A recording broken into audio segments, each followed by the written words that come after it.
Hi, this is Adam Bamforth. I am the pastor of Tottenham Baptist Church, and we are just running through our return plan to returning to our facilities, which is exciting, but also something that we need to take very seriously so that we are able to control and make sure that our church family remains safe as we return to the facilities. At a high level, you can see that what we have designed is some guidelines, some guiding principles, which we want to maintain and make sure that they are in place. We have also a number of considerations. Some of them are documented here, and I'll go into more detail further on in this video. And what we've come up with as a diaconate is a phased approach, moving from our current situation through to phase 1, and then phase 2, which will be a lifting of restrictions, but also a slow return to our normal church service inside the building, and also a return to our ministry activities and events that we can plan out for the rest of the year and beyond. So let's start with a recap of our current situation.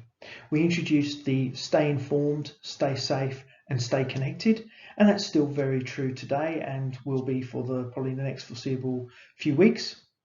We moved our Sunday morning service to be online only through Facebook Live. We don't have any music, but we do have the announcements, Bible reading, and of course the message. We cancelled or postponed all of our events and gatherings. Group Esperanza, one of those, has moved online, and there are various groups as well as Group Esperanza that meet in a virtual setting. Pastoral care has been managed through deacons and other leaders, as well as all through our members and our church family connecting, and that's the whole reason why we are a church. We're not a building, we are a church, and we connect. Children's ministry have had a couple of meetings, being able to jump online together, which has been fantastic. And of course, our social action ministry has been, particularly at the start of all this, has been supporting the church family in various capacities over the last few months.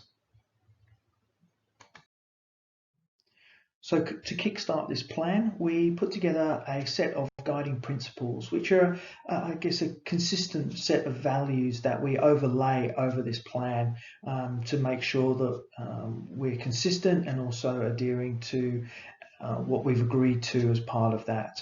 So the first one is obviously around trusting God. We hand everything over to God as part of this. He is in control, and as such we are just his servants, working towards looking after and maintaining the church family. So that has to be number one. And number two, and our primary focus for the church family has always been to keep us all safe. Right from the start, that has been the guiding principle that has made and helped us to make decisions along the way. We're obviously learning from the response as well, as the government and also other institutions, including other churches, are all still trying to grapple with how we are able to return back to our facilities and resume what normal looks like going forward. We of course have to comply with federal and state requirements, but also their guidance as well that's available.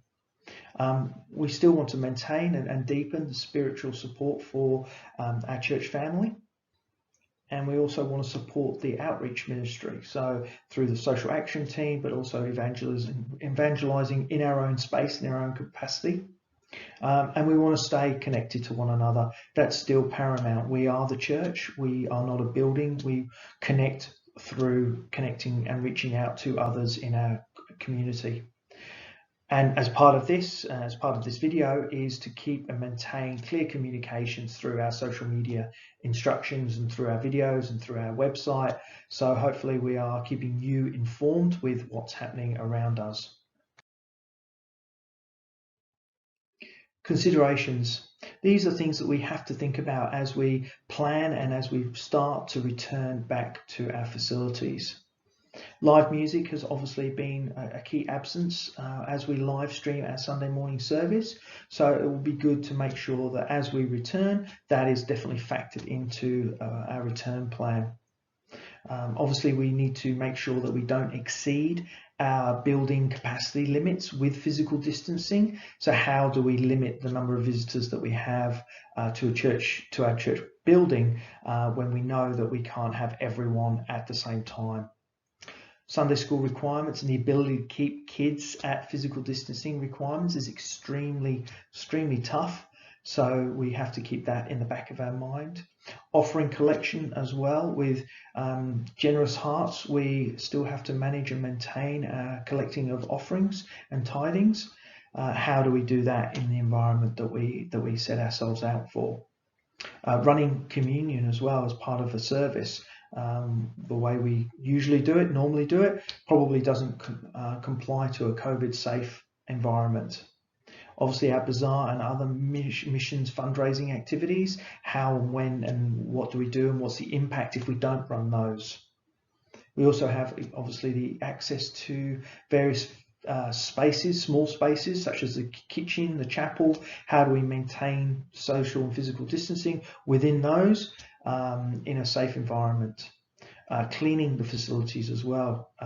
Obviously with COVID there is a number of requirements that we will need to implement and make sure and oversee to make sure that the facilities are cleaned properly and thoroughly to standard between services. The obviously other one is around the family and fellowship elections, as well as holding our AGM currently scheduled for August. What does that potentially look like?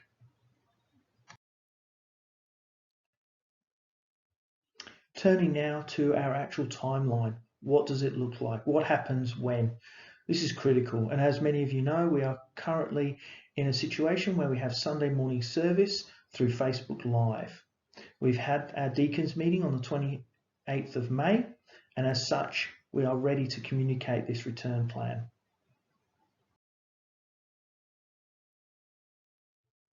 As we move forward, what the Diaconate and I have agreed is that the trigger for triggering us to move into phase one and to think about setting a date to move into phase one is when religious gatherings may have up to 100 attendees. So up until probably the Victorian state legislation or requirements is eased to allow 100 attendees in a church facility or a religious setting. That is at that point that we are able to think about and set a date for returning as part of phase one. I'll go into what phase one looks like in a lot more detail in a moment. But the key thing is here is that even if the Victorian government sets out that 100 attendees can now attend a church gathering, the Diaconate will meet to set a date for when that happens moving forward. It won't be at the same time, it'll be after that. We will need to consider and see where our church family is at in order to move forward. And then once we've got that date, phase one of our return to facilities begins.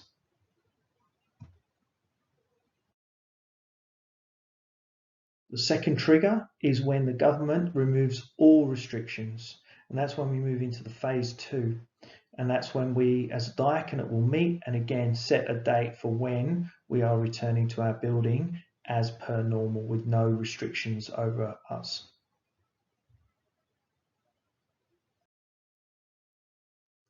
So what do each of the phases look like? I've spent quite a bit of time talking about the current situation already, and I think we're pretty aware of what that looks like, where in Victoria there are only 5 reasons to be out.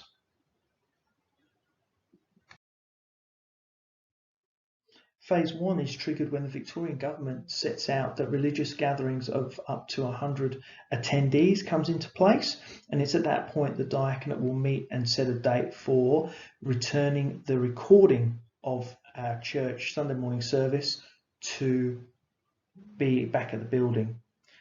It will only be open to those people that need to be there to support the filming and the live streaming of our Sunday morning service. At that point, we'll be looking potentially at upgrading our live stream equipment and our operations.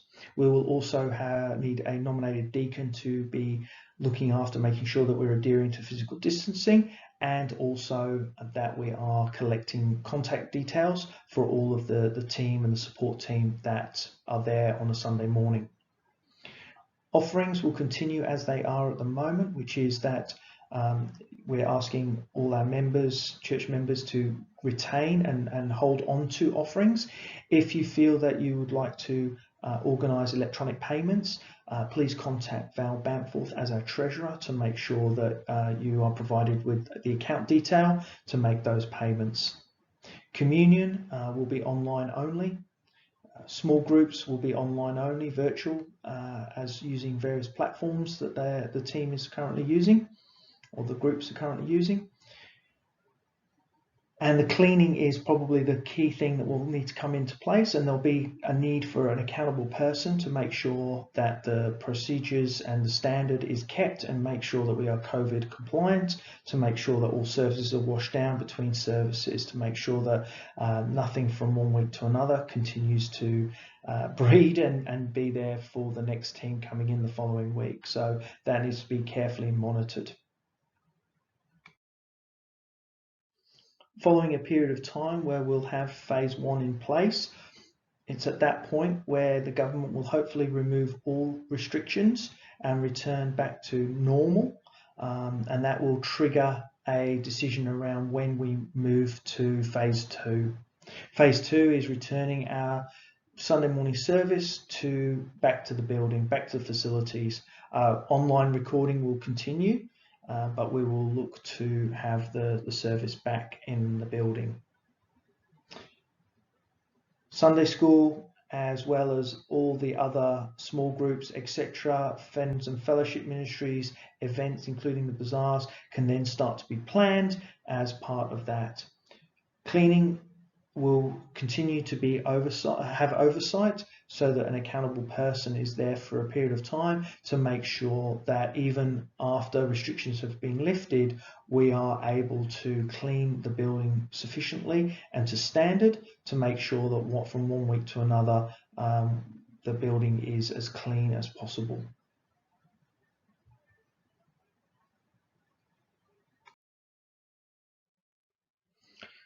So there we have it. That is our return to the building, return to the facilities plan that we have as a diaconate put in place, and I'm happy to share it with you now. But there are a few next steps just to consider. The first one is obviously let's continue to pray for a swift but safe lifting of restrictions so that we can move through phase 1 and phase 2 quite quickly. Continue as we are currently operating. So please, the Sunday morning services will remain on Facebook Live.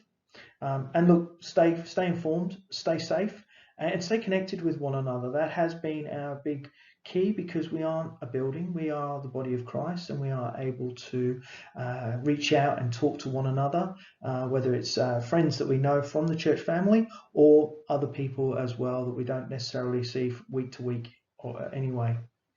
And please listen to any updates. We will provide updates as we go through, and especially once a date has been put in place for phase 1. And obviously, if you are part of the various ministries that support the recording, then obviously at phase 1 we'll be in notification to make sure that you're ready to serve and that you feel comfortable with serving, because at the end of the day, our number 1 principle is keeping the church family safe. So thank you. If you have any questions, please reach out and contact me. And in the meantime, please continue to pray and pray for the church family. Connect with one another. God bless, and thank you very much for listening. Thank you.